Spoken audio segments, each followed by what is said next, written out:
I think we are also ready, and we are now recording, so feel free to begin. Okay, thank you so much. Welcome everybody. It looks like we've got about 86 attendees so far, which is great, and I expect more folks will come in as we go along. But since we're 2 minutes after 2, I figured we'd get started in respect for our panelist time. My name's Andrew Lewis. I'm the Seattle City Council member for Seattle City Council District 7, which stretches from Magnolia down to Pioneer Square, South Lake Union, Queen Anne, downtown, Belltown, and other neighborhoods in sort of the western side of the city of Seattle. Elected in 2019, currently in the first very eventful 6 months of my 4-year term, and could not be more excited to represent the people of District 7 and to work alongside a lot of the great community members that are joining on this call. Just to give people a brief roadmap of kind of how I'm structuring this. So this is a town hall about a proposal that I floated last week to tax capital gains, well, I guess 2 weeks ago, to tax capital gains in the city of Seattle, to fund permanent supportive housing and the plans of the Third Door Coalition, which is an alliance late this spring or early this spring of business and service providers that came forward with a plan to get 6,500 new units of permanent supportive housing above and beyond what is currently planned for, to really help with our regional efforts to reach functional zero on our neighbors living in a state of chronic homelessness. So this town hall is going to have sort of 3 sections to it. First, at the top, I'm going to talk to a really special guest that I'm very pleased to have here, my old professor from the University of California, Berkeley, Professor Robert B. Reich, former United States Secretary of Labor and a noted and avid progressive economist, is joining us today to talk at a very high-level view about capital gains, kind of where they come from, what they are, why it is equitable and progressive to tax them, and why that is the source of revenue that governments can use to reach equitable and progressive ends through policy. And I'm very happy to have Professor Reich here. And that'll be the first part of the discussion. I'll just talk to Professor Reich, and he cannot stay for the entire time. But we will, I'll have a good conversation with them, and we can queue up some of your questions, and I can field them later if Professor Reich has already left at that point. But that'll be the first part of the town hall. Second part of the town hall, we're going to be talking to a panel, and I'm really proud to be joined by 3 extremely amazing community members that I've had the great pleasure of working with prior to taking office and during my time in office. Senator Joe Nguyen, who represents the 34th District, West Seattle, Vashon Island, White Center, and other parts of King County, who has been a champion of capital gains in the state legislature, and really happy to have him here to talk about his efforts down there and how we can sync up our efforts in Seattle and Olympia to have a more progressive tax system in Washington State. Executive Director Colleen Echohawk of the Chief Seattle Club, who is an expert in permanent supportive housing and a service provider who does great work in the Pioneer Square neighborhood and beyond here in the city of Seattle, who can talk about the merits of permanent supportive housing and how we can use it, scaling permanent supportive housing as a strategy for equitable and very social justice and race-conscious investments that are righting historical wrongs and making sure that we are on the path to being a more equitable city and how we build out our social services. And she's going to be joined in that conversation by Sara Rankin, Professor Sara Rankin of Seattle University School of Law and director of the Homeless Rights Advocacy Project at Seattle University, and a board member of the Third Door Coalition, an alliance of service providers and small business leaders who have been advocating for scaling up permanent supportive housing to reach functional zero on homelessness, on chronic homelessness. So with that, I'll transition to the first part now that we have the roadmap, and after those presentations, we will leave time for questions that'll be moderated by Camila Brown from my staff, who is also on the call. And I think that with that roadmap, I'll pivot now to talk to Professor Reich about capital gains generally. So first off, Bob, welcome to the city of Seattle, even if virtually. It's good to see you. Just as a little bit of background, when I was in law school at UC Berkeley, I had the great privilege of being both a student and a student instructor later for Professor Reich's class, Wealth and Poverty. A big portion of that class, which was formative in shaping my views on tax policy, was this discussion about how local governments, of which I am now an elected officer of a local government, are more overly dependent on regressive taxes than any other level generally of government. And also paradoxically, we do most of the governing here at local government and have a big caseload of what we need to provide for, mostly through, especially in our case, sales and property taxes.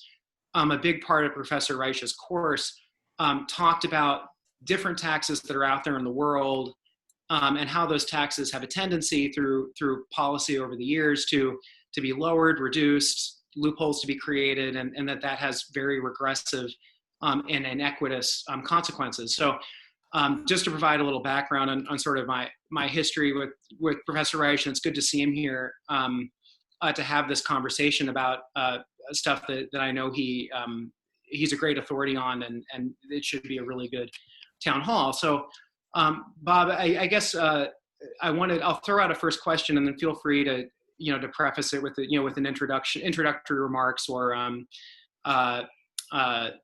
sort of other formalities before answering. But I'll throw out the first question just to start it way up at the 30,000 foot level. What are capital gains? Well, I will answer that question at 30,000 feet and at 10,000 and at 2 feet in just a second, Andrew. But let me just thank you for inviting me, and thank you for initiating this proposal, this series of proposals. You were one of my best students. It was about 30 years ago, I think you were in my class. And I remember saying to you at the time, I hope you go on into politics and do something that is very much comes out of this class. And you said, sure. And then there you did. You went back home and you ran for city council. And I thank you for that.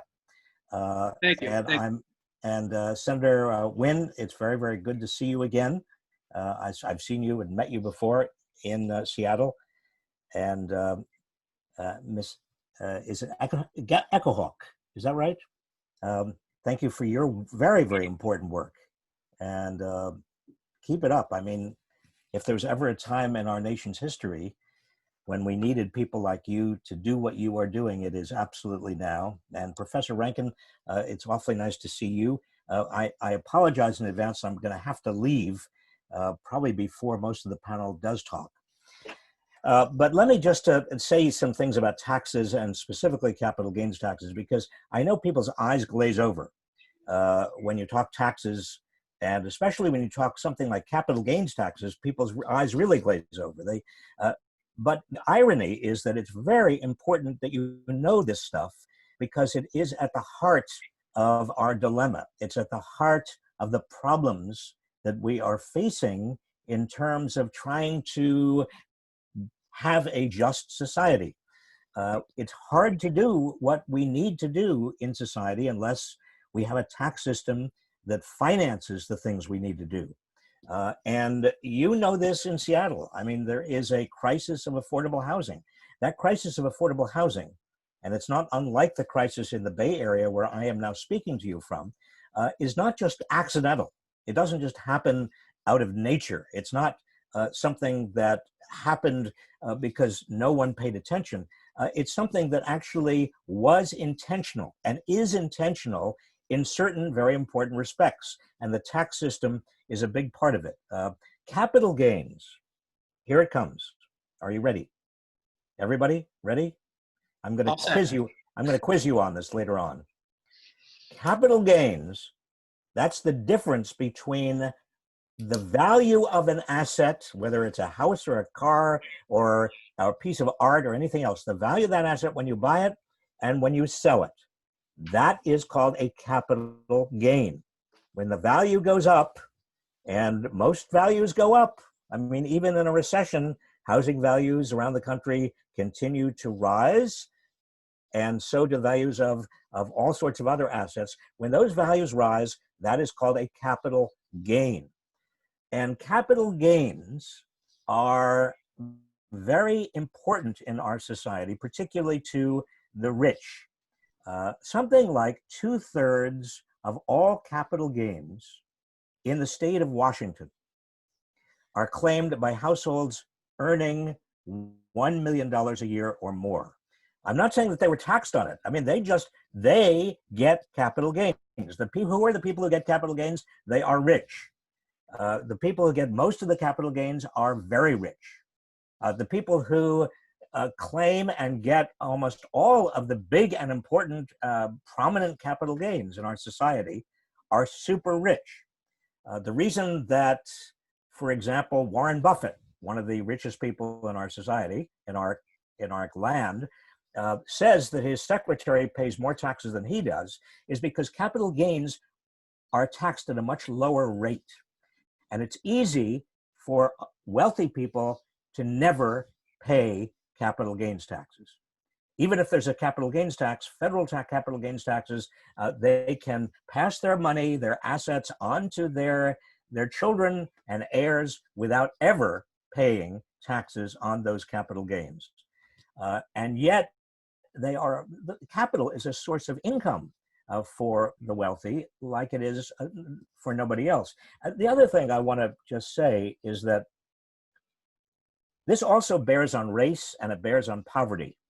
I mean, the median value of household assets among white people in the United States is 17 times the value of assets for Latinx households and 13 times the value of assets for Black households. In other words, and this is partly because of history of redlining, history of discrimination. One of the most important assets that anybody has is a house, obviously. And if you've been squeezed out of the housing market for a variety of reasons, you don't have any assets, you don't have resources. And that's one of the biggest explanations for the gap between Black and white assets, wealth. The other thing that's important to point out is that in Washington state, the poorest fifth of households pay an average of 18% of their incomes in taxes. I'm going to say that again because I know, there's a lot of numbers floating around here, but I'm going to say it again. The poorest fifth in Washington state pay an average of 18% of their income in taxes. The richest 1% in Washington state pay an average of 3% of their income in taxes. We're talking about state and local taxes. And Washington state, and I say this with great fondness for the state of Washington. I get up there whenever I can. Pre-COVID-19, I was up there all the time. The Seattle Town Hall, I practically lived there. But let me just say that Washington state has the most upside down tax code in America. I mean, it is worse, more regressive, harder on the poor than even in Mississippi. And last time I looked, the state of Washington was a pretty progressive place, a pretty blue place. The tax code is an abomination. It is a scandal. Bob, can I jump in on a second there? Because I think that is a really important point to make. And I always remember, you make your students guess when we talk about regressive taxes in your class, which state is the most regressive. No one ever guesses Washington. That was always sort of an unpleasant part of the curriculum when that would come up, as I remember. But I want to pivot a little to getting a little deeper into capital gains. and really start talking about like stocks and stock options, and like how that interfaces with the capital gains world, and also with sort of a history of how executive compensation is been done since the 90s in the United States at a much higher level. You know, one of the really great parts of your documentary, Inequality for All, is touching on this, that you know, when there was sort of like a tying of CEO performance to the performance of the company in terms of compensation, there was a trend to seek a loophole, right, to like put capital gains in as the compensation mechanism. And I just wanted to talk a little bit more about that, because I think it is important, just so everyone kind of gets a sense of how there is just this big concentration in the disparities you just mentioned about how regressive Seattle's tax system is, that 3% number is partly due to the fact that we are in a state that taxes capital gains. And just wanted to maybe pivot it to stocks a little and kind of talk in that world. Well, that's right. I mean, I will get to stocks, and I want to finish this thought, Andrew, and that is that you've got a sales tax, and that is, sales taxes are very regressive. The poor pay much more of their incomes because of sales taxes. But at the other end, Washington State is one of 11 states that doesn't have a capital gains tax, doesn't tax significant profits from the sales of stocks and bonds and other big assets. And that's a big deal right there. When I talk about capital gains, the biggest resource that people have, most people have their wealth, if they're wealthy, in stocks and bonds. And if you're not paying capital gains at the top, particularly very wealthy people, that's the biggest loophole that exists. It is a giant loophole. I don't want to get personal because I've never met Mr. Bezos, but the last time I looked, he was the richest person, one of the richest in the world, certainly in the United States, and he had something in the order of 11% of the shares of stock of Amazon. Well, you know, you have a lot of stock of Amazon. If you're one of the biggest shareholders of Amazon, every day you are getting richer and richer and richer, and none of that is subject to capital gains in the state. And you're getting whatever you can sell part of it, you can do anything you want. But if there's no capital gains, you can live a pretty good life without essentially paying any taxes. Yeah, no, and I appreciate you bringing that up, just because you know, we do in the state of Washington have actually a pretty large concentration of billionaires here in our county, in King County. All three of them, right? And like, again, I'm not saying anything to be disparaging to any of the billionaires in King County, but you know, all three of them do make a, you know, I mean, the reason they're billionaires is it's reflective of their holdings of stocks and bonds, and that is sort of the foundation to their wealth, and it is taxed at a very different rate. So I guess pivoting just a little bit to talk about like what the impact would be. So like if Senator Nguyen and I are successful and we pass capital gains regimes in Washington State, you know, does that make a tax system more or less equitable, and how so?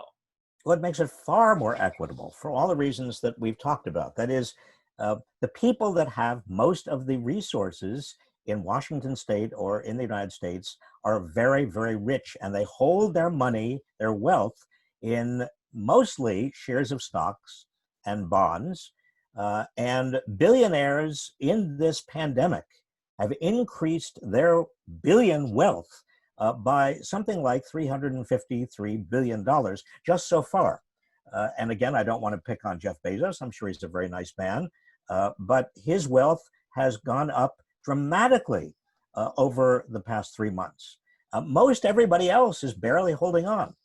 We've got 43.5 million Americans who filed for unemployment insurance. I mean, the gap is outrageous. And the cost of housing is one of the biggest problems that people face. And so it would only be just logical if you care about anything that is both fair and also good for the economy. This is not just fairness. This is also good for the economy, because if it means that average people have more money in their pockets because they can afford housing, that's good because they can spend more for everything else. That's critically important for your economy. This is not just a matter of doing good and being fair. It's a matter of just economic principles, understanding that the economy would work better if more middle class and working class and poor people had more money in their pockets, because housing was not as expensive as it is. So let me dive into that just a little bit deeper and maybe phrase it this way. What do you say to critics? Because, there's a lot of folks out there, not only in Seattle, but a lot of other jurisdictions that are saying, look, we're going into a recession, maybe a depression. Why is this the time to raise any kind of tax? Why would you raise capital gains taxes or even institute one in a recession? And saying, that, like a line of argument that, I don't agree with it, but I want to hear your response, that by imposing a tax like that is going to somehow hamper recovery, it's going to delay recovery. How would you respond to, is a recession a good time to institute a capital gains tax? A recession is the best time, because what we know about recessions is that people at the top don't get hurt by recessions. In fact, they do very, very well often. That's exactly what's happening in this recession. People at the top are doing better than ever. It's people who are working class and poor and lower middle class who are getting shafted. And they need services. They need social services. They need educational services.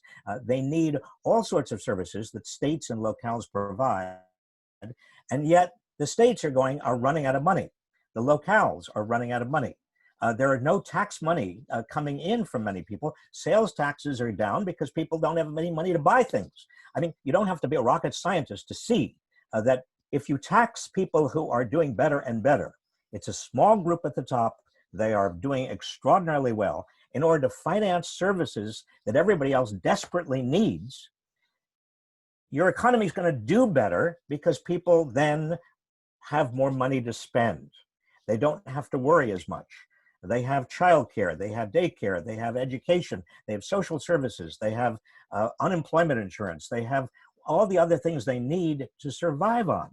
That's good. That's, again, I want to stress, this is not just a matter of fairness. This is a matter of smart economics.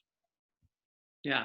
So, by making some of these investments, using capital gains, there's sort of a multiplier effect to the recovery as well. There's a huge, and I want to, the multiplier effect is a kind of a technical term. What it really means is that when you put $1 into somebody's pocket, if they are low income or lower medium income, they are going to spend that dollar. If you put $1 into somebody's pocket who is a billionaire, they are not going to spend it. They're going to save it. They're going to put it into a work of art or buy another mansion in another place around the world, or they're going to put it into stocks and bonds. They're not going to spend it locally. They're not going to spend it in the state. And that's why it makes so much more sense to put $1 into a person's pockets who are people of moderate means or low income. Well, and let me just ask you, this is sort of a technical question, but I think it's pretty universal across all the jurisdictions, federal and state, that do capital gains currently. If you own an asset, right? Because this is something that I've gotten a lot of feedback on from the community where there's some confusion. So if you own a house, right, or you own stocks and bonds, you're not taxed purely on the ownership of those assets under stocks and under capital gains, correct? No, of course not. No, you're taxed only when you sell them. And what your proposal, as I understand it, exempts retirement accounts and the sales of homes. And yes. Oh, yes. That, yes. And so, well, you're not really hurting anybody, or at least you're not hurting middle income and lower middle income and working class people. No, you're really focusing where you should be focusing, and that is on very, very wealthy people who have never done better. And you're not penalizing them. You're just saying to them, pay your fair share. And I got one last question on this. and then I might actually turn it over to the panel if anyone here has a clarifying question or two for Professor Reich before he has to leave. But we've talked a lot about how there's a very inequitable distribution of the assets taxed under capital gains, by race. That white households hold a lot more capital gains taxable assets than Black, Latinx, or Native American households. But I wanted to ask too, what about generationally, like in terms of capital gains? Like, how are capital gains assets distributed? Because I know a lot of people in my peer group, a lot of millennial peer groups are having a hard time getting into being sort of a property owning sort of generation, just because of how expensive a lot of assets are, and that there's a lot of barriers to entry, and we tend to be very debt laden. I'm just curious if like in terms of, I guess unless you're Mark Zuckerberg, I guess is a millennial, but him aside, who's doing quite well with capital gains. Yeah, there's the generational divide. Yeah, there's a huge generational divide, Andrew. I mean, boomers, baby boomers, of which I am one, we have a lot of assets relative to millennials and Generation Z. And that's partly because we've been around longer, we've earned more, but those of us who are fortunate enough to have amassed quite significant wealth, we are doing better than any generation before in terms of amassing that wealth. The top 1%, the richest 1% of the baby boomers have far more wealth than the richest 1% of the millennials. But here's the thing you want to focus on. When the baby boomers retire and they either die or they give their assets through a variety of vehicles to their heirs, they pay very little taxes and the heirs pay very little taxes. And so most of those capital gains go untaxed. And these days, that means you have the beginnings of an intergenerational, what can we call it? An oligarchy, an aristocracy? I mean, we haven't seen anything like this since the later days of the 19th century in terms of something in the order of $40 trillion are about to be transferred from wealthy baby boomers to millennials. Wealthy millennials, because they're the children of wealthy baby boomers, without ever being taxed at all. I mean, this is the biggest loophole in history, and we are just on the precipice of the loophole. In fact, you can look into the loophole. From where you're standing, you can look down into a bottomless loophole. So it becomes even more important that you guys get on with what you are trying to do. And I salute you for it. I'm going to have to leave, but please do keep at it. This is really important. And even though the topic sounds boring, it is not boring. It's the key to the future of Seattle and the state of Washington. Well, Bob, thank you so much. And thanks for being so generous with your time this afternoon. It looks like our attendees have spiked to 119 attendees on a Tuesday afternoon, which is great. So thank you so much. And really appreciate you taking the time here. And I hope to see you in person in some post-COVID world where we can get together in person again. I hope so. I'm counting on that. Either down at Berkeley or up here. So great, really appreciate it. Thank you for joining us. Okay, thank you and good luck to all of you. Cheers. Okay, so folks, with that, I want to pivot and really start getting more down into the details here about the direction of actually crafting some kind of tax in Washington State on capital gains.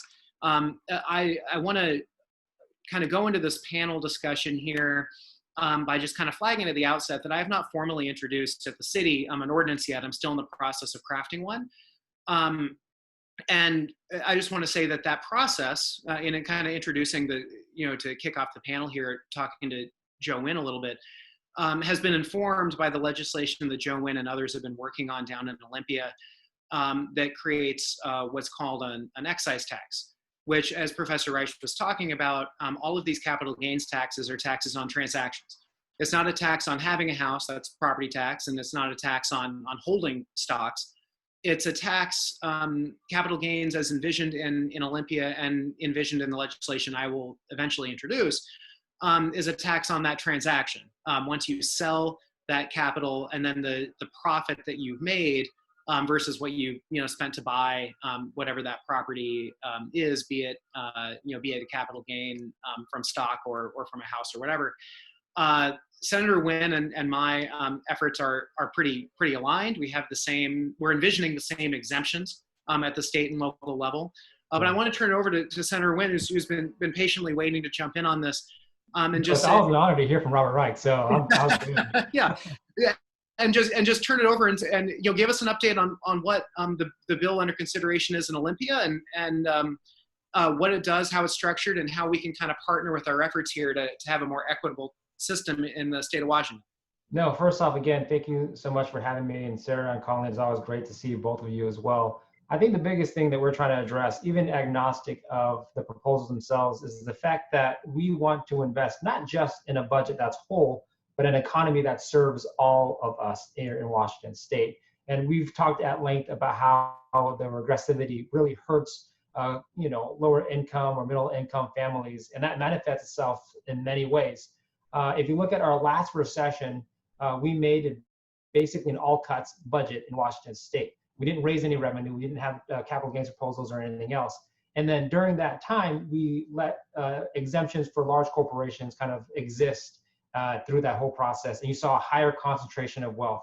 So during the exact same time, we see tremendous growth in billionaires in Washington State. We also saw some of the worst issues around affordability and homelessness at the same time. So the inequality that we're experiencing is a symptom of our regressive nature, and then being able to close that gap with capital gains is one of the proposals that can make us whole. So the various proposals that you'll see, and Andrew, we've been talking about this as well. Obviously, we want to make sure that this affects larger income folks who have been very successful in the game of, I would say, capitalism, and they're doing just fine, even if it was a recession. We do not want to touch anybody's retirement accounts, nor their primary homes. And there were versions at the state level, too, that would have exempted percentages of a person's business, because oftentimes your livelihood depends on that to exist after you retire. So the goal was to make sure that it was the most equitable possible, and the thresholds were fairly high as well. So even if you were to sell some stock and you'd realize some gains, you'd have to realize a lot of gains. The smallest I saw was $50,000. So not selling just $50,000 worth of stock, which by itself is a lot of money, at least for somebody like me, that would just be the gains on that as well. So even if you were to sell and were lucky enough to have gains on potential stock holdings that you may have, you're likely going to be exempt from this proposal. So this is only for the ultra wealthy. And I believe by closing this gap, the important part that we're talking about is that we invest in our communities. So Sara's going to talk more about our homelessness sectors, but we invest in our education, we invest in our healthcare, we invest in the future of Washington State. And that's how we have a more equitable society where everybody gets to participate in a meaningful way.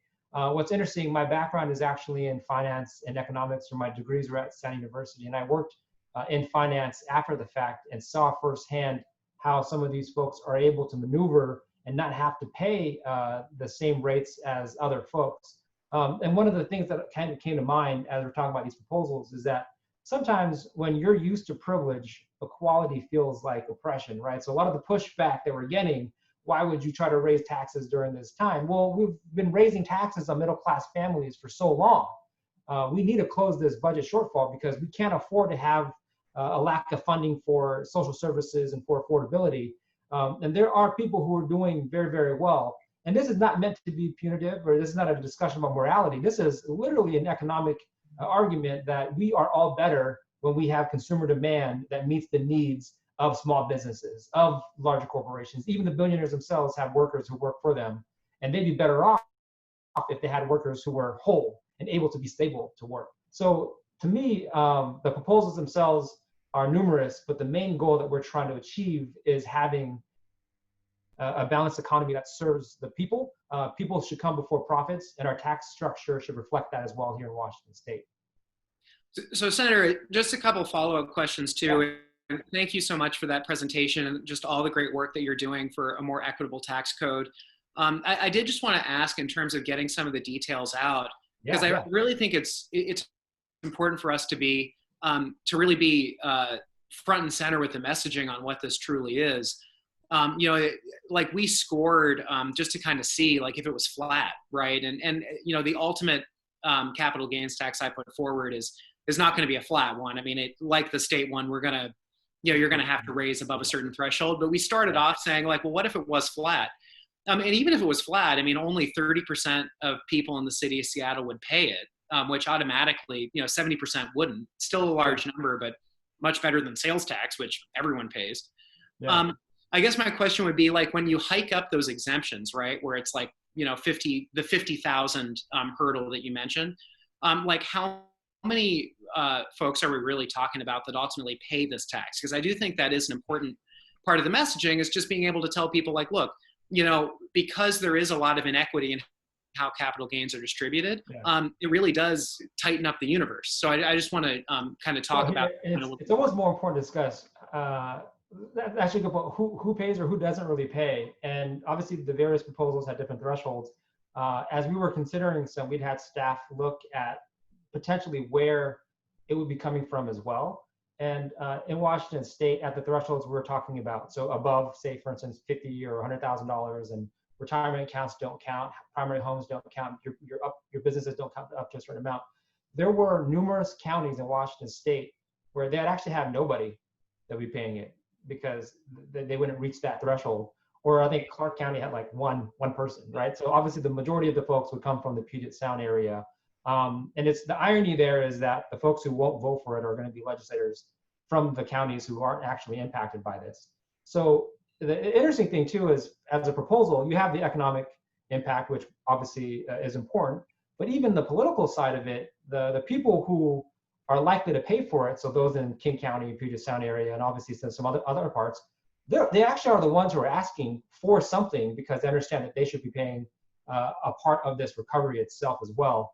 So depending on how it's structured, obviously it would be, fractions of a percent of people here in Washington State, and only those, as we had talked about, would be making likely over $1 million or worth at least over $1 million per year. And again, candidly, having worked in finance, the folks who are paying this, it's only because they've exhausted every other loophole that they had access to. So Professor Reich mentioned it earlier. There are numerous ways to not pay anything. So even exhausting all of those, then they'd have a little bit of liability that they'd be then paying for the state. So it's kind of an interesting dynamic where you have a really complex system that was set up to be unfair, as you had mentioned, the origins through executive compensation. And again, the vast majority of people, especially those middle and lower income folks, will not be impacted, and there's racial disparities associated with it as well. I don't have the numbers off the top of my head, but obviously racial equality is important all the time, but especially right now. I don't think there are, I think the vast majority, I would candidly say, are probably generally older white males, and the benefits and the programs that we're going to be servicing by having these resources to invest in our state are going to go towards communities, BIPOC communities across the state as well. So, you have the economic argument, you have the political argument, but this, in terms of morality, when we talk about how do we have actual equity and justice in our society, this is one of the key pieces of it. And Joe, that's an excellent. Sorry, Senator Nguyen. I don't want to get too. We're friends, so it's hard to. but I do want to pivot. I think that's a really great pivot to start talking to Colleen and Sara a little, because I think half of the equation is, can we have equitable taxes, and I think the other half is, what do we do with that revenue once we get it to I said earlier, a multiplier effect on equity, right? But I think it is really important that it's not just enough to have equitable taxes. You also have to invest in equitable policy interventions. So I want to transition and then loop in the whole panel here to talk to Colleen and Sara about this. And just to sort of set the table a little bit on it, I think that it's never been, I've never seen a 6 months of American history, in my lifetime that has more queued up all of the different intersections of what we need to be doing at a particular moment. I was talking to someone the other day about this, that, it's not going to be enough that we rise to meet the goals the Third Door has laid out. And for those who are watching at home, the Third Door Coalition has put forward a proposal for 6,500 additional units of permanent supportive housing. So in addition to everything else in the pipeline, to meet our goals, to provide enough permanent supportive housing for what our anticipated future demand is going to be for people that are living chronically homeless. They've done a lot of great assessment and analysis of the massive caseload savings that can be realized through something like that, in terms of, a third of the cost of jail, like a fraction of the cost of emergency rooms, and that people that are chronically homeless have traditionally been, to use like a really bureaucratic term, just high utilizers of those caseload systems. But I think this is where the really big intersection really comes, is it puts front and center just the glaring racial and social equity challenge that we face with chronic homelessness, and that our intervention and our challenge to address the problem needs to rise to the scope of that challenge.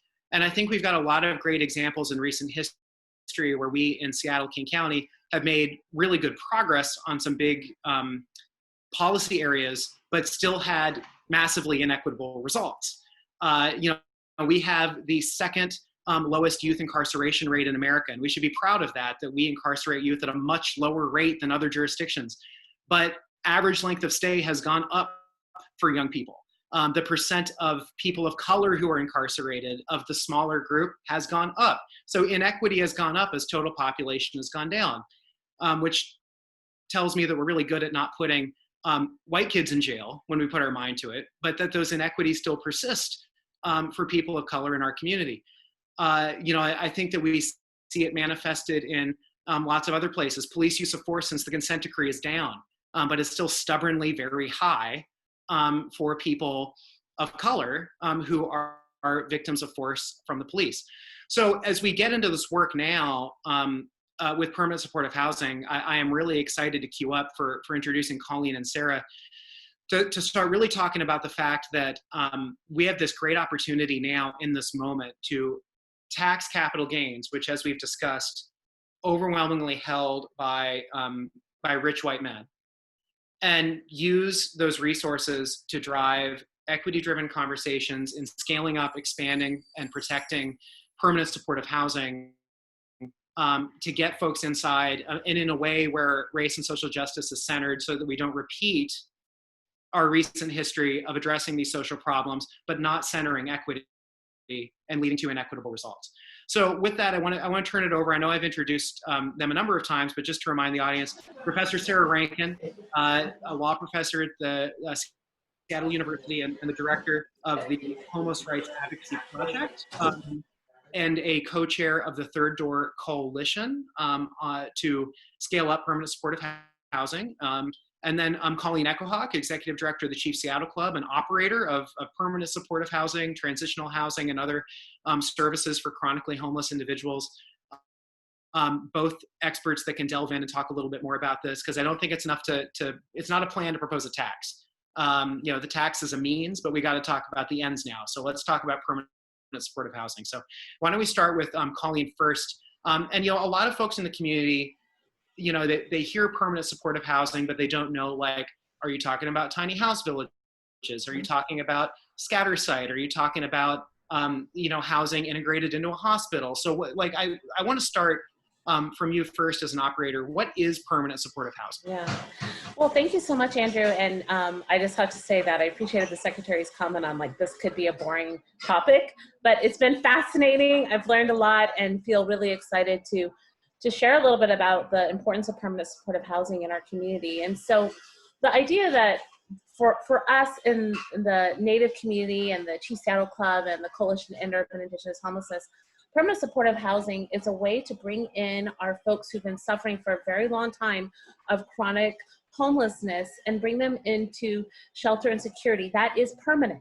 And I think that's a very important part of understanding permanent supportive housing. We're not talking about tiny villages or other non-permanent housing, but we're talking about housing that is permanent. We're also talking about housing that has services attached to it. So housing that understands the incredible trauma that our folks who've been experiencing chronic homelessness that's happening with them. It's ongoing trauma. And so we're going to have to address that if we want to bring them into security and out from living out on the streets. And so the Chief Seattle Club has been operating Eagle Village, which is a PSH light housing, we call it. And this has been incredibly successful for our community. One thing I like to remind us all is that even within our homeless housing systems, racism and discrimination continue to plague the BIPOC communities. And so it has been very important, and I'd love to give big props to the executive in King County, because we took a risk to understand that the Native community, who experience the highest rates of homelessness in our country and in our county, should have a place that is for them to address those very specific needs. So our PSH is excellent. It has to be done, but it also has to come, we have to think about it with an anti-racist lens in order to be successful. So I am really grateful that we're having this conversation. We have to build more PSH that is anti-racist in our system. And we have to ensure that we're breaking down the structural racism that keeps people of color out of PSH as we move forward. And Colleen, I'll stick with you just for a second to flesh that out a little bit more, because I think that is an extremely important point, and it needs to be centered. And I think Chief Seattle Club has been a great model of interventions that are successful in breaking that down. Sure. I wonder if you could just talk a little bit more too about like some of the policy interventions that myself, my colleagues on the council, and other local leaders could use to start like really putting rubber to the road on making sure that we're focusing on this work in that way. The number one thing I think for us right now in King County and in the city of Seattle, especially with everything that has been happening, is to fund POC-led organizations. If you think about our entire system, our system has been set up mostly by white people for white people to succeed. And so, and that goes for our homeless system. I know there's incredible, amazing white allies and co-conspirators who are behind this, but they do not truly know the pain and the trauma of our community. And they don't know the cultural solutions to help solve for BIPOC homelessness. So, and when I say BIPOC, I mean Black, Indigenous, and people of color. And so that is the number one thing I can think of right now, is to be funding the Urban League, and be funding Africa Town, and be funding United Indians of all tribes. And that is an equitable response. If we continue to fund white-led solutions around homelessness, we will not find the solutions to homelessness. And so I believe that when we're thinking about effective solutions, that is just one of the ways that we can be effective. And when I say this, I don't mean any kind of ill will to any of our white-led organizations. They've been doing an amazing job, and have in fact been doing it remarkable in centering race and equity. But part of the way that we center race and equity, and part of the way that we find effective solutions, is to do it through POC-led organizations. Yeah, and I think that's really good feedback too, in terms of when we come up with sort of a dedicated spend bill like this, right? Like kind of baking those values into like when we're doing RFPs, like how are we prioritizing them, right? In terms of where the money's going. So I appreciate that.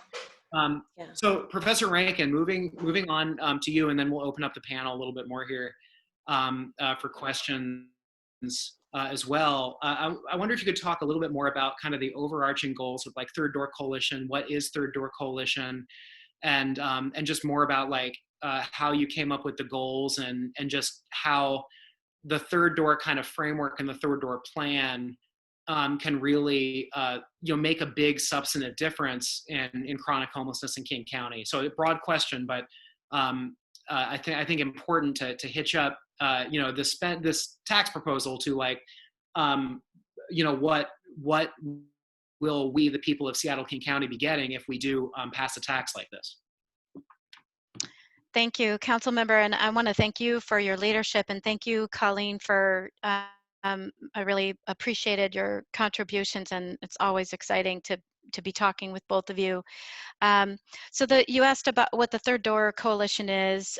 In terms of a very quick overview, I can give that to you, but you can also go to thirddoorcoalition.org, which is our website. It has all the information that you could possibly want, and then possibly more than you'd want to have. But we are an unlikely alliance. We call ourselves an unlikely alliance because we're very focused on trying to bring together people who seem like they would have convergent or divergent interests, and to show how they're convergent, particularly around the question of how we can work together to solve unsheltered chronic homelessness. And so our coalition has spent the last 2 years analyzing what it would take to dramatically reduce our chronic homeless population through the bringing supportive housing to scale. And so we conducted 2 analyses. First, we did a needs assessment to determine the gap between the existing supportive housing stock that we have in our area and what the need for it is. And then we conducted a cost driver analysis to identify what the biggest drags were on cost and time to construct permanent supportive housing so that we could more effectively bring it to scale. And so based on our analysis, we determined that at least 6,500 people suffer from unsheltered chronic homelessness in King County. That's about twice the number of prior point in time count estimates. And we think there's many compelling reasons to be prioritizing our response to unsheltered chronic homelessness. And it's important, I guess, to sort of spend a second just saying, I think a lot of folks don't know the difference between homelessness generally and chronic unsheltered homelessness in particular. People who experience chronic homelessness represent only about 30% of our overall homeless population in King County. But by definition, and there's actually a federal definition for chronic homelessness, people experiencing chronic homelessness are homeless longer than most people who experience homelessness only temporarily or momentarily. And by federal definition, they suffer from a disabling condition and often multiple conditions that prevent them from working or maintaining housing. And examples of those disabilities can be chronic health problems, substance use disorders, severe untreated mental illness, severe physical disabilities, and it's often a co-occurrence of all of those sort of circumstances together. And it's the presence of those disabling conditions that helps to explain the persistence of their homelessness. But it also helps to explain why the solution that we advance, which is supportive housing, works. And so Colleen did a wonderful job explaining what supportive housing is. It's non-time limited housing that has wraparound services available. But I also want to explain what it's not. It is not a handout, and I hear this a lot from people. It is not a handout. Residents who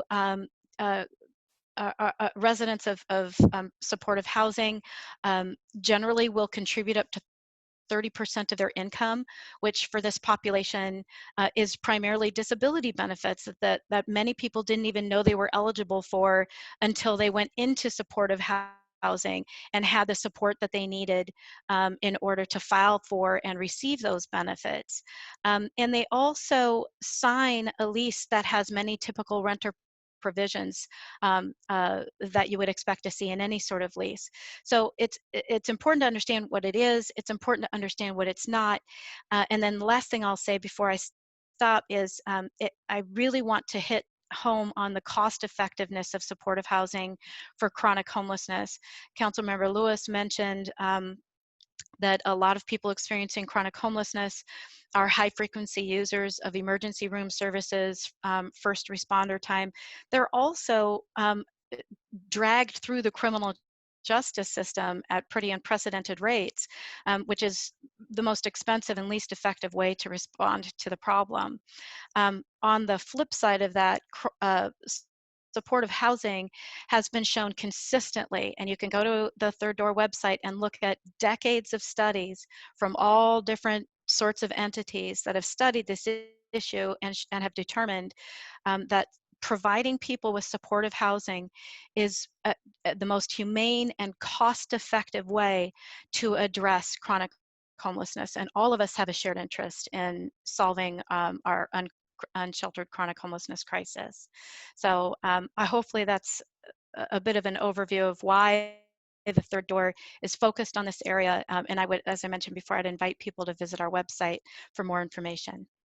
I want to ask a couple of really quick questions, then pivot to our audience questions. But Professor Rankin, can you talk a little bit about the capital and operating costs that you've identified for like the goal number of what Third Door has outlined, and how like 37 to 40 million, which is sort of what the ballpark of what we're looking to do with the city and a capital gains tax, why that number kind of fits in well with the metrics that you've identified? Sure, certainly. So our proposal, and we offered this framework essentially as a public good. I should stress that we're just a group of volunteers. It's not, we're not a corporate-backed, entity, or we're just that unlikely group of folks that have come together to really try and push this issue. So the framework that we offered was based on hundreds and hundreds of conversations that we had with all sorts of unlikely allies about how we could bring supportive housing to scale. So the framework that we offered calls for a public-private partnership of 1.6 billion in capital that would allow us to bring supportive housing to scale in the region. And it's important to recognize too, I think that framework is even more important now.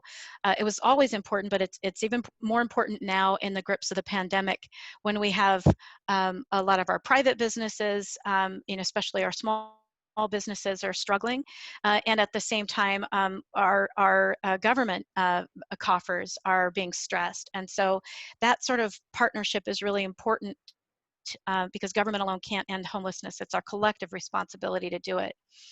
So this framework would be a legislatively created public-private partnership, something akin to the Opportunity Scholarship Fund. There's a bunch of other successful precedent that has been pursued at the state level, and that would be broken down into allocations that would be 10% from the city, 30%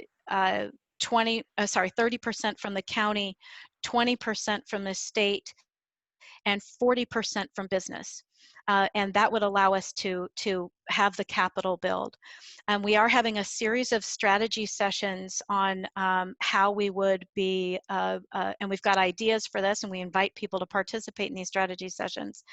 But where the operating costs are a separate piece that we think would need to be funded, obviously, on a continuous basis, to make sure that we're sufficiently paying our social working, our social workers and other treatment providers, housing providers, such as Colleen's group and others who do such important work, really to build the necessary capacity to be able to support these housing projects. Great, and thank you so much for the work that you and the rest of your unusual group of allies are doing, Professor Rankin. And it's been great to work with you so far during this term on the council. So with that, I mean, why don't we pivot to the audience, take about a half an hour or so of questions, and close out the town hall. So Camila, do we have any questions ready? Yes, we do. I want to say thank you to all of the panelists. This has been very interesting, and I've also learned a lot by listening to this presentation. I'm going to start with the first question that I have here for Senator Nguyen and Councilmember Lewis.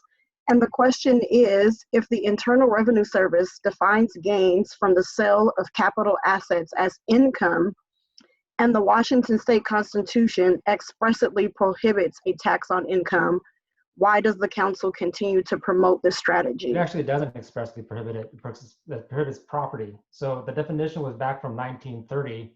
The ruling was done during the last Great Depression. So the Constitution doesn't actually prohibit the income. It's actually something separate. So you look at capital gains, look at how it operates. You only trigger capital gains when you sell something. So if you sold a car, if you bought something, that's when you trigger a sales tax. So this is very similar to that type of model. And semantically too, if that's the argument, then if we think that it is the same, then what? Then income gets taxed at a different rate than capital gains. So if they think that income is the same as capital gains, well, then you want to charge at the same rate. And the federal government also has a tax on income. So it's kind of, you're picking and choosing at that point. But at the end of the day, look, you're right, it's going to probably be challenged in the court. And in fact, I guarantee it's going to be challenged in the court. And I think we should have that discussion. But when we're talking about income inequality, we're talking about investments in our community, I think that is the focus of what we're trying to achieve and making sure that we do it in an equitable way. But the Constitution doesn't actually prohibit income. It's separate, it's property.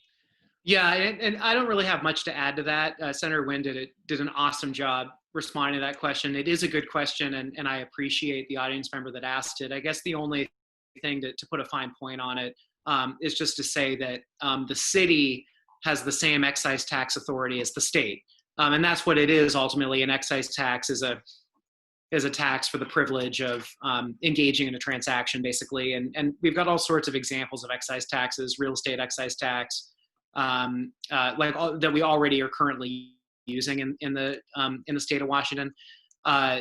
This would be the first application of an excise tax on an individual rather than a business. So that would be mostly the basis of the challenge. But I think we got a good argument. That just because we haven't done it before doesn't mean that we don't have the power to do it. We've just opted not to. But that is how the state is drafting theirs, and that is how I intend to draft mine as well. And like I said earlier, it's the same excise tax authority that the state has that we would be using. So I think we can just leave it at that. If you send me an email, I'm happy to talk more about it for sure.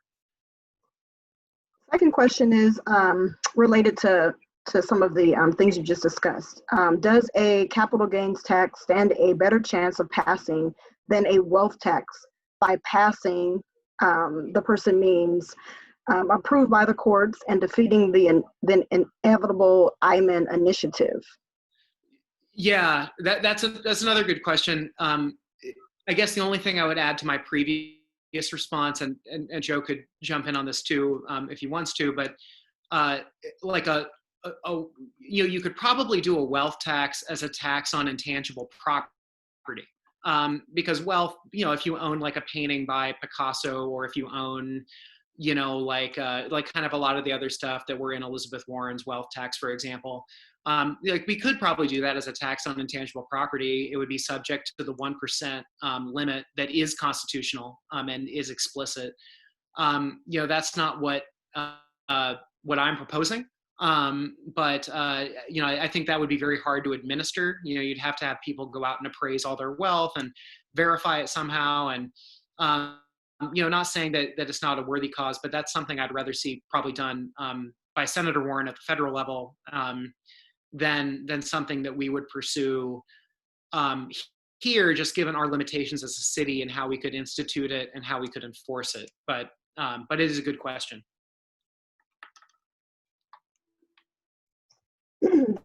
This next question is for Colleen.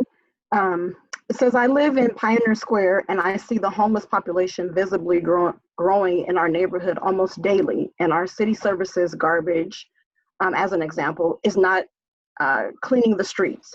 I talk to many people daily and they have no idea where to go for support. Where would you direct them? Colleen, you want to jump on that one? I was like, Councilmember Lewis should answer that one. Yeah, really happy to answer that. Well, the number one thing I'll say is that in front of the Chief Seattle Club every single day since COVID happened, we've been feeding anyone who comes anywhere who would like to come. So I feel like I know we're doing about 300 meals a day for any of our folks out there who are experiencing homelessness. The other thing I would say that we do have limited resources in Pioneer Square right now.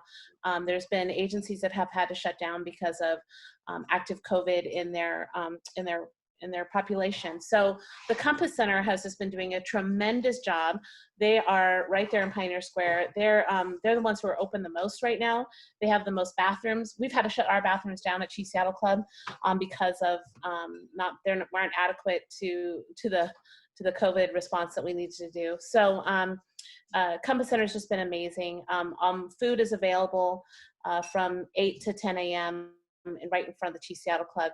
And then I guess the other thing I would say is that we just need more resources. There's just not enough in Pioneer Square right now. There are some bathrooms at City Hall Park. They're just porta potties. There's also some resources over by King Street Station. But the reality is that we just need more resources, and they're trickling in, but there is a lot of work that needs to be done.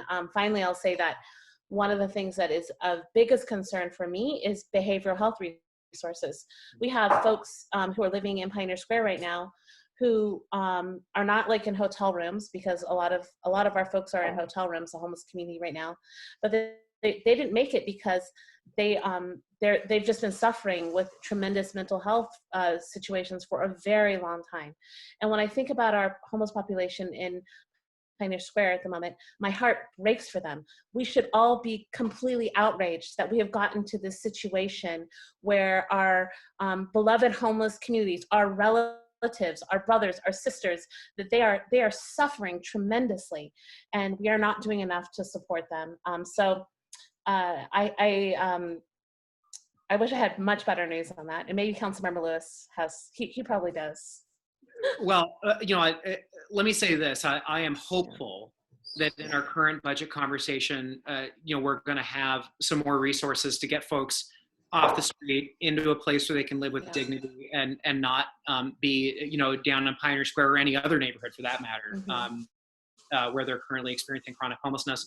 Councilmember Mosqueda, Councilmember Morales, and I have been really, really avid that the city kind of sees this sort of state of emergency on this and really look at ways to scale up temporary transitional placements, like until we get permanent supportive housing online, and be it tiny house villages, be it modular housing, be it one of which, Colleen, Chief Seattle Club recently scaled up a modular transitional shelter in Soto that is great.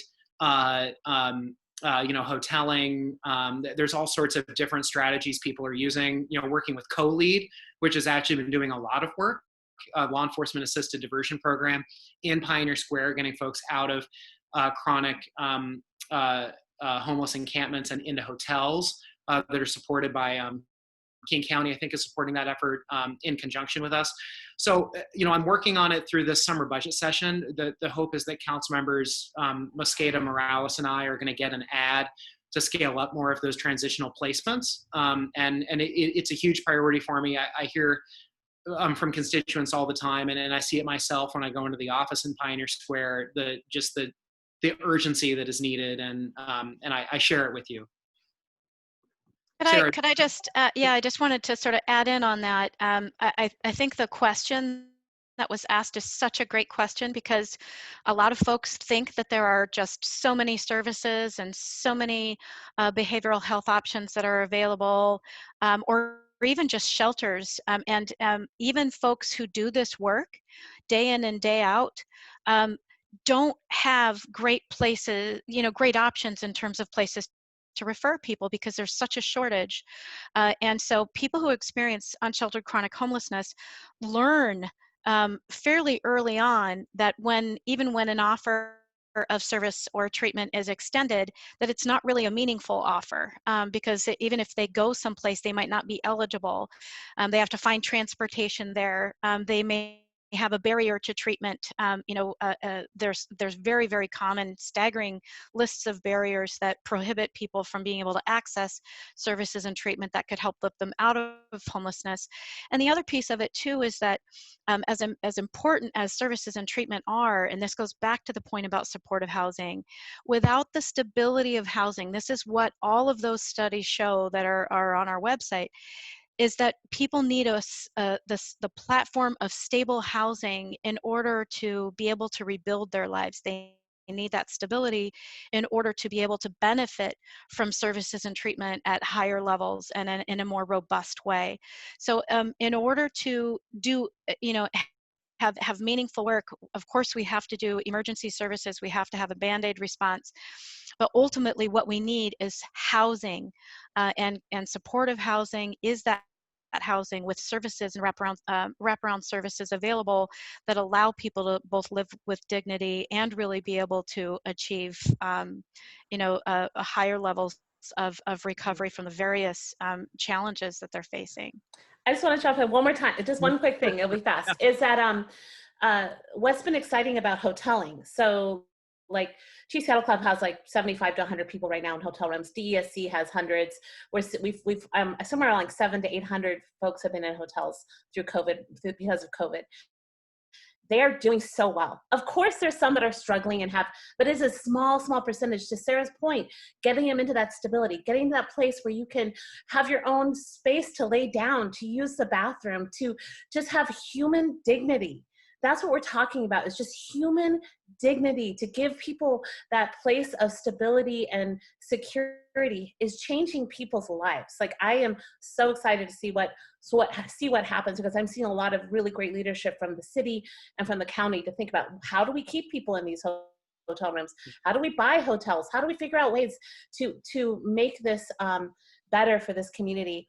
And I also want to just add to the Pioneer Square question specifically, that on Tuesdays and Thursdays in front of the Chief Seattle Club, we're also offering COVID-19 testing for any of our homeless community that is in that area, which is really, really important, so that they have access to testing and services. And that is in partnership with the amazing organization, Seattle Indian Health Board, who is offering those services to anyone who needs COVID-19 testing. Thank you so much for flagging that service, Colleen. Yeah. And more prescient than ever, unfortunately. And yeah.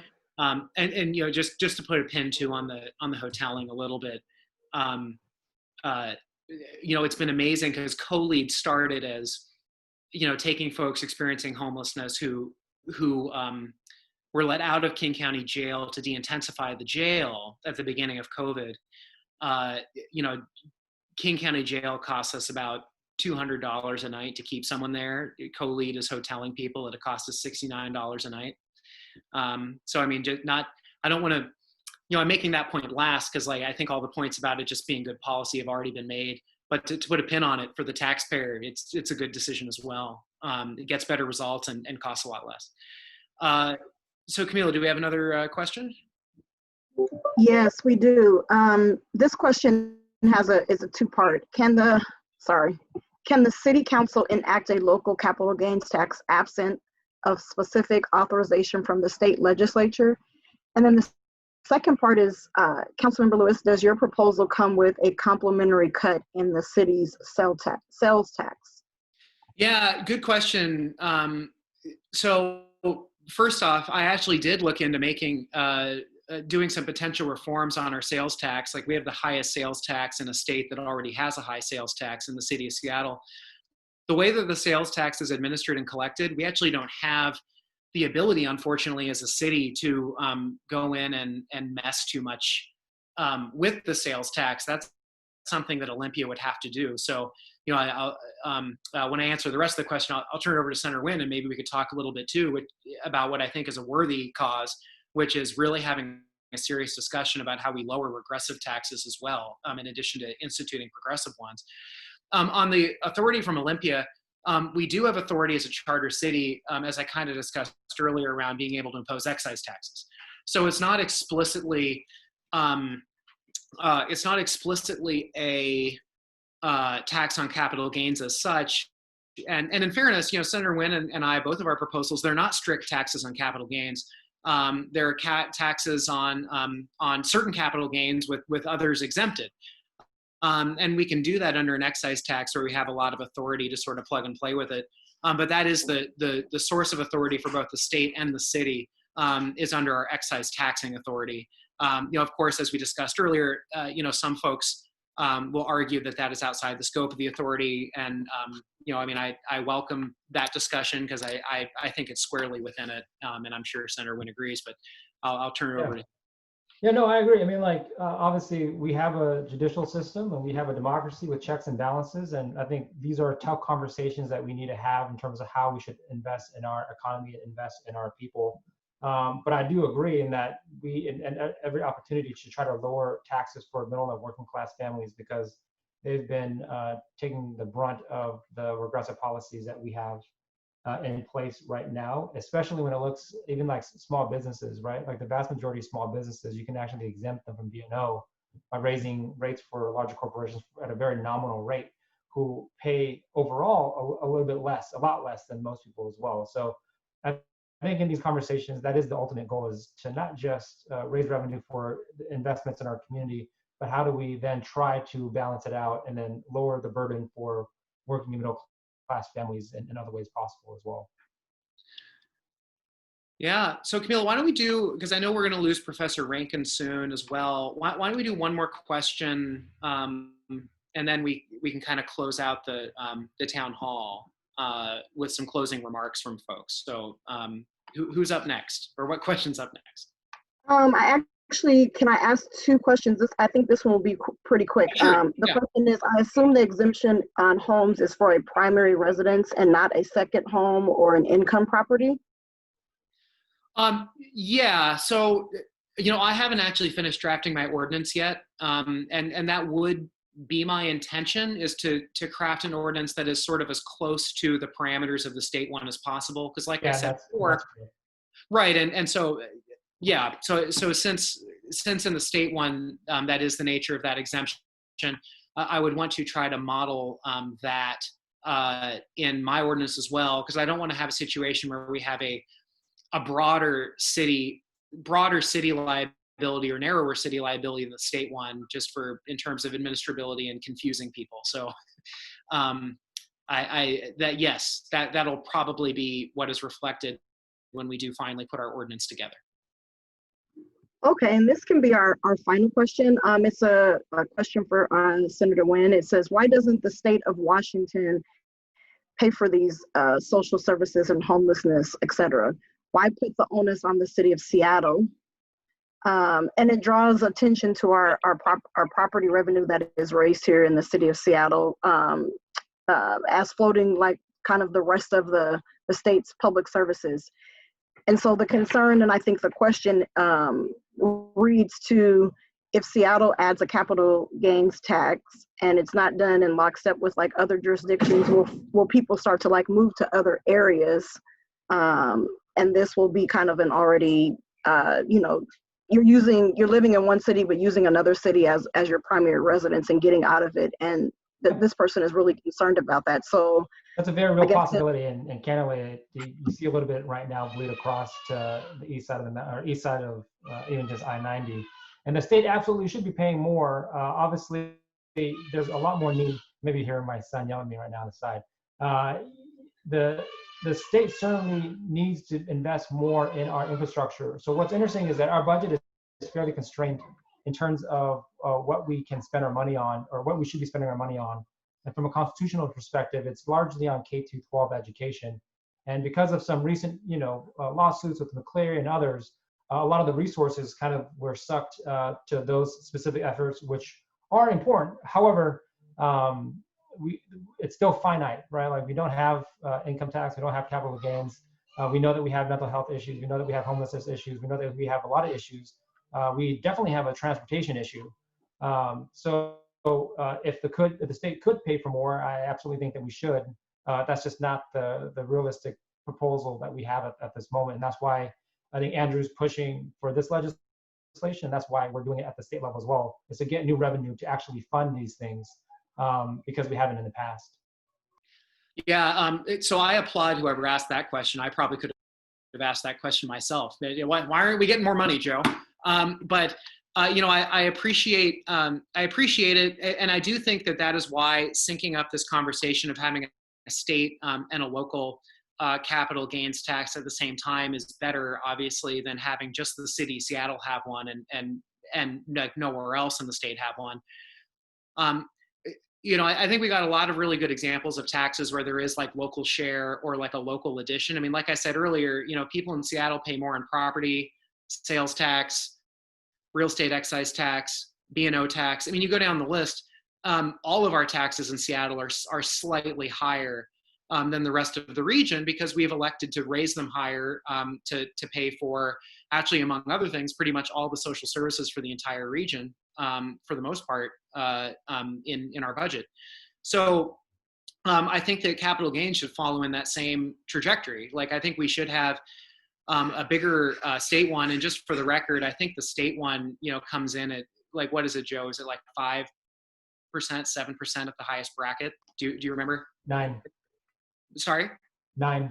9%. So, it depends which version you look at, but the governor's version was 9%. Right, on like that highest bracket. So for the city one, I am thinking more in like the 0.5% to 2% range for different brackets laid out as an excise tax. So I mean, it would be a smaller additive one that would go on top of it, probably not enough to incentivize moving and leaving if there was already a state one that you're paying anyway. And there's all sorts of reasons why people want to live in the city of Seattle, besides just shopping for how much you pay in tax. And that's been the case with a lot of our other taxes in our current system. And I would hope that it continues to be the case with capital gains as well. But anyway, I think that's a good question to end on. I do want to give our guests an opportunity maybe to say just a couple closing words. Professor Rankin, I know you need to leave soon, so maybe starting with you, and then sign off. Thanks. I have been learning a lot in this conversation. I love the questions. They're extremely interesting to me. I think obviously I want to thank you, Councilmember Lewis, and you, Senator Nguyen, and you, Colleen, for investing so much time and passion in this important project. And I think if this pandemic has taught us anything, it's that housing is healthcare. And that's not just healthcare for people experiencing chronic homelessness. It's really essential to our collective public health. And we're in the middle of a crisis. We have to triage. Housing and health are essential to our entire regional recovery. And so I really thank you for taking bold and urgent steps to address a long overdue issue. Thank you.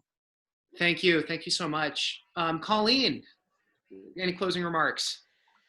Yeah, well, thanks to everyone on the call. It's been really, really interesting. I just have to think about where I'm sitting right now. I'm sitting in North Seattle in a middle income home that I own.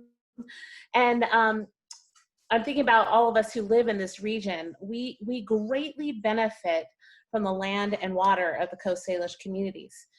The many very wealthy people who live in this region benefit greatly from our native people in this area. Some of the nicest Indians in the whole world live in this region. And I think about that a lot because I know that I have to think about my benefit. When I think about the folks at the Chief Seattle Club who we serve, we have a program called Native Works that gets people back, people who have been experiencing chronic homelessness, get them back to work. I'm remembering the program manager called me one day and said, we've had this guy who's been in here for 9 months. We had him do his taxes. He owes taxes. This is someone who is currently homeless, who's trying to get their life back together, and they're asked to pay a tax. And it blows my mind even to this day. And we've had to figure out how to make sure that we can pay them as part of pay their taxes as part of the apprenticeship program. We have good people in this region. We talked about Jeff Bezos quite a bit. I follow him on Instagram. He was awesome about Black Lives Matter. I don't know him personally, but I want to believe something good about every person in this region. And I'm asking everyone on this call to think about what our responsibility is to our folks who are experiencing poverty at such high rates, including Native people who have the highest rates of poverty in this region, highest rates of infant mortality. 11% of Native babies will die in this region. That's because of poverty. That's because of lack of housing. That's because of the generational historical trauma. And we can do better in this region. This is, to me, a no-brainer way that we can encourage and lift up our communities who've been experiencing such disparity. So thank you all for the time. I hope maybe Jeff Bezos heard that. Who knows? It was complimentary, so it's, you know. I was like, come on, Jeff, you can do it. All right, Senator Nguyen, close us out. Yeah, no, thank you so much for the opportunity to speak. I think at the end of the day, this isn't about taxes. This isn't about, you know, it's about people, right? Yeah. We're investing in people. We're trying to make sure that we have a society that serves all of us in a way that is fair and just, and being able to do that is this proposal that Andrew has. And I think it's a good start to a conversation that we desperately need in Washington State, because we're very regressive, right? Like, we have models of our tax structure on top of Idaho's and how much more that would bring in just because of how much more fair Idaho's is compared to this. So the biggest thing for me is the takeaway is that we as a society, like Colleen said, we should prioritize people over profits. And you're right. I think I don't know him personally as well, but I do know that there are very forward-thinking people who care about the environment and who care about our communities, who want to alleviate homelessness. And that's why we have the Third Door Coalition with Sara, with some unlikely allies, because we all understand that we're in this together.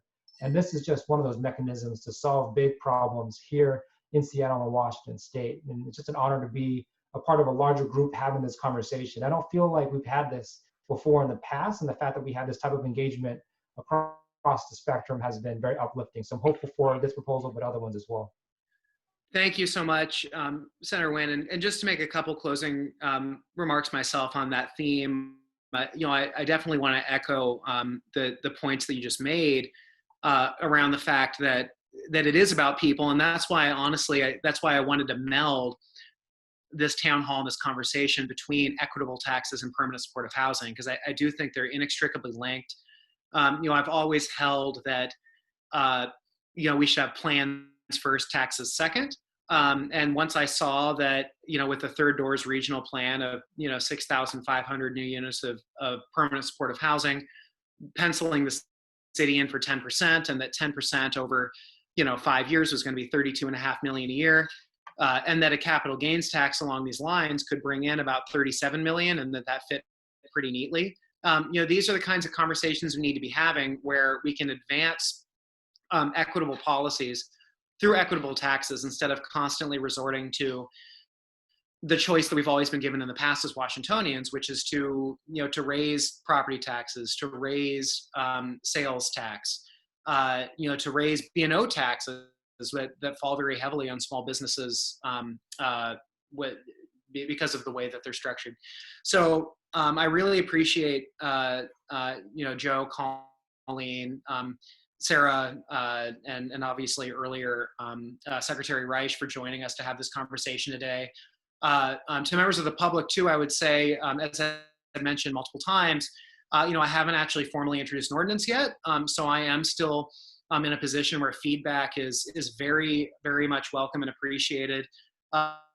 Obviously, some stuff came out from the questions and from the panel today that are going to inform that process. And I really do encourage folks, you know, to continue to email my office at andrew.lewis@seattle.gov, continue to follow the activities of the council, sign up for my newsletter on my website, seattle.gov/council/Lewis, and where you can also sign up for office hour appointments every week. Try to keep a good you know, number of slots open, and always accessible to talk in person and about this or other topics in the district. So do not hesitate to reach out. We're 1 minute over time. So good job, everybody. We kept it pretty tight. And with that, I think we'll sign off. Thank you so much. Really appreciate everybody coming in here, and thank you for all the service you do in the community in District 7 and beyond. So thank you.